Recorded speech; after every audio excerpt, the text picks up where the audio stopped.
मैं आपको बताने जा रहा हूँ कि शाम की पूजा में विशेष वो 7 कार्य जिसको करने से पूजा का फल कई गुना आपको प्राप्त होता है। शाम की पूजा विशेष होती है और शाम के समय किया गया जो कार्य है पूजा पाठ से संबंधित वो भी विशेष होता है। जब आप पूजा पाठ करते हैं तो उसमें 7 कार्यों के बारे में आपको किसी ने नहीं बताया होगा और ये जो 7 कार्य होते हैं इन कार्यों को करने से पूजा का फल जो है वो कई गुना आपको प्राप्त होता है। सुबह जो पूजा आप करते हैं, अगर सुबह में कुछ नहीं कर पाते आप या सुबह में पूजा भी नहीं कर पाते तो शाम को अगर ये 7 कार्य आप करते हैं तो सुबह और शाम की पूजा का फल ही आपको प्राप्त होता है। और ये जो कार्य हैं ये बहुत ही आसान कार्य जो आपको पता भी नहीं है और जो कई लोग बताते भी नहीं है कि किस प्रकार से आपको ये करने हैं और इन 7 कार्यों का क्या महत्व होता है। इसलिए वीडियो को ध्यान से सुनिए बारीकी से ताकि एक चीज़ आपको समझ में आए, क्योंकि जो लोग साधक हैं, जो लोग पूजा पाठ करते हैं, जो लोग भक्त होते हैं, उनको इन 7 कार्यों के बारे में पता होता है, इनकी विशेषता के बारे में, इनके महत्व के बारे में पता होता है, इसलिए वो इन 7 कार्यों को करते जरूर हैं। पूजा जो लोग करते हैं, कई लोग सुबह पूजा करते हैं या कई लोग शाम को करते हैं, तो कई लोग सुबह और शाम पूजा करते हैं।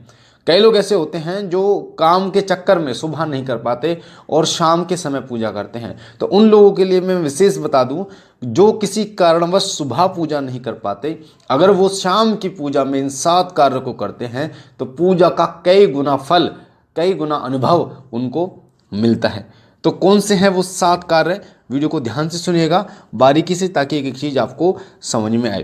पहला जो कार्य होता है वो होता है मंत्र जप। मंत्र जप सुबह के मुकाबले शाम को अगर किया जाए तो उसका फल कई गुना आपको प्राप्त होता है। शाम का समय एक ऐसा समय होता है जिस समय दिन और रात का मिलन होता है और ये जो समय होता है वो समय होता है जिस समय पर देवी शक्तियों तक आपकी पुकार बहुत जल्दी पहुंचती है। आपके द्वारा किए गए मंत्रों की जो ऊर्जा है वो बहुत जल्दी पहुंचती है और ब्रह्मांडीय ऊर्जा बहुत जल्दी आपकी तरफ आकर्षित होनी शुरू हो जाती है, आपकी तरफ बहनी शुरू हो जाती है। इसलिए शाम के समय मंत्र जप जरूर आपको करना चाहिए, चाहे आप शावर मंत्र जप करें, चाहे आप वैदिक करें, चाहे आप बीज मंत्रों का जाप करें या गुरु मंत्र का जाप करें। बहुत जल्दी गुरु मंत्र का अगर शाम को जाप किया जाए तो मात्र 2 से 3 दिन में अनुभव होने शुरू हो जाते हैं।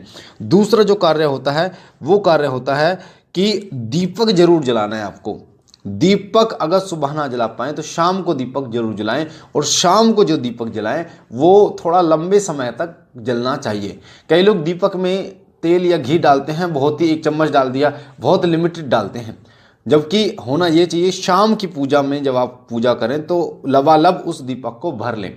उसके बाद, क्योंकि वो दीपक कई बार 4 घंटे 5 घंटे पूरी रात भी दीपक जलता है, जिससे देवीय शक्तियों का वहाँ पर मौजूदगी जो है वो होती है। कोई नकारात्मक शक्ति आपके घर में प्रवेश नहीं कर पाती, ना ही कोई तंत्र आपके ऊपर हो पाता। इसलिए दीपक जो है वो आपको जलाना चाहिए और लबालब करके जलाना चाहिए ताकि मैक्सिमम टाइम यानी ज़्यादा से ज़्यादा समय तक वो दीपक जले। तीसरा जो कार्य है वो है जब भी आप भोग लगाएं तो शाम को भोग लगाएं भगवान को। सुबह तो कई लोग लगाते ही हैं, शाम को जैसे मैं आपको उदाहरण देता हूं, जैसे हम भोग लगाते हैं लड्डू का या रसगुल्ले का भोग लगाते हैं, इस प्रकार का जो भोग है वो शाम को लगाएं। जैसे अमावस्या के दिन तो सुबह भोग लगता है पितरों को, पर शाम को अगर आप जो भोग लगाते हैं वो भोग विशेष होता है, वो भोग जो है वो भगवान को प्राप्त होता है। सुबह भी लगाते हैं वो भी प्राप्त होता है, पर जब बात करें शाम के समय की, जैसे कि मैंने आपको बताया, जब दिन और रात का मिलन होता है तो इस समय पर शक्तियाँ बहुत ज़्यादा अपने तीव्र प्रभाव पर होती हैं। तो आपको शाम को जो भोग लगाएं उस भोग को तुरंत ना उठाएं, उस भोग को अगली सुबह उस भोग को उठाएं और प्रसाद के रूप में उसको वितरण करें। उस भोग में एक अत्यंत तीव्र ऊर्जा होती है और जो ऊर्जा जो है वो आपके और आपके परिवार के अंदर से नकारात्मक शक्तियों को नष्ट करती है, उनको खत्म करती है और आपको पवित्र करने का कार्य करती है। और जो चौथा कार्य आपको करना है वो करना है कि जब भी आप शाम को पूजा करें तो पर्दा जरूर लगाएं ताकि भगवान जो है वो भी शयन करें, वो भी आराम विश्राम करें। पर्दा जरूर लगाएं। जब शाम की पूजा को आप कर लेते हैं तो पर्दा लगाना बिल्कुल भी मत भूलिए। कुछ ऐसे कार्य शाम के समय बिल्कुल भी आपको तुलसी पत्र नहीं तोड़ना चाहिए। कई लोगों को ये नहीं पता कि शाम को पूजा जब करें या तुलसी माता की पूजा या भगवान शालिग्राम की पूजा करें तो बिल्कुल भी तुलसी पत्र ना तोड़ें, क्योंकि शाम के समय तुलसी पत्र तोड़ना वर्जित बताया गया है। और साथ ही अगर आप बिना नहाए तुलसी पत्र तोड़ते हैं तो भी उसका भी दोष लगता है। पूर्ण रूप से पवित्र होकर ही तुलसी पत्र आपको तोड़ना चाहिए।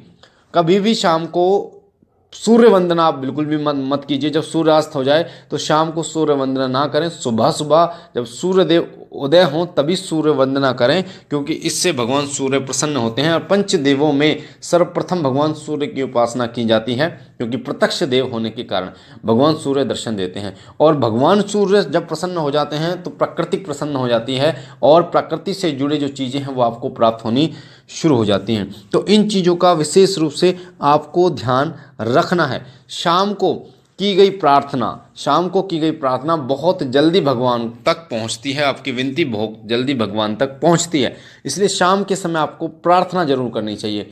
शाम के समय जितनी भी भाव श्रद्धा से आप प्रार्थना करें, रोकर प्रार्थना करें, वो आपको करनी चाहिए, क्योंकि शाम के समय पर भगवान आपकी प्रार्थना को बहुत जल्दी सुनते हैं। आपको रोकर करनी है। आप अपने जितने भी दुख हैं, परेशानियां हैं, मुसीबतें हैं, सब उनके सामने उड़ेल दो और आप देखेंगे कि वो कृपा करेंगे। स्वप्न के माध्यम से आपका मार्गदर्शन करेंगे और अगली सुबह आप जब उठेंगे तो तरोताज़ा होकर उठेंगे और एक नई ऊर्जा आपके अंदर भरी होगी। और वो ऊर्जा जो होगी वो ऊर्जा प्राकृतिक ऊर्जा होगी, जो आपको आपके पथ, आपके मार्ग पर आगे बढ़ने के लिए प्रेरित करेगी।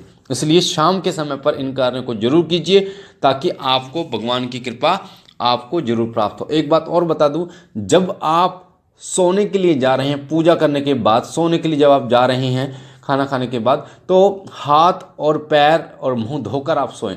हाथ पैर मुंह धोकर सोएं।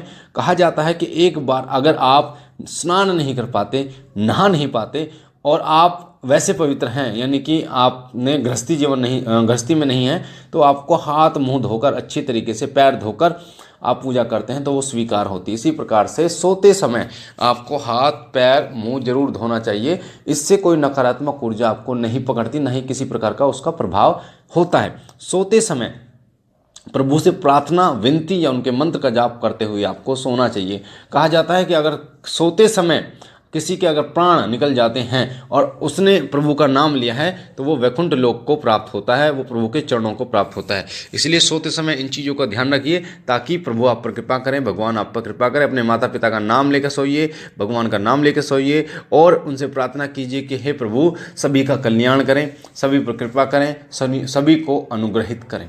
मुझे आशा है ये जानकारी आपको पसंद आई होगी। पहली बार अगर आप शिव कृपा परिवार पर हैं तो वीडियो के नीचे जो लाल कलर का बटन है सब्सक्राइब का, उसे दबा के चैनल को कीजिए सब्सक्राइब, बेल आइकन को दबाइए, घंटे के निशान को, ताकि पूजा पाठ से जुड़ी जानकारियां आपको मिलती रहें। मैं बाबा भोलेनाथ से विनती करता हूं कि वो आप पर अपनी अनुकंपा करें, कृपा करें, आपकी झोली सदैव भरते रहें। हम मिलते एक नई जानकारी के साथ, तब तक के लिए ओम नमः शिवाय।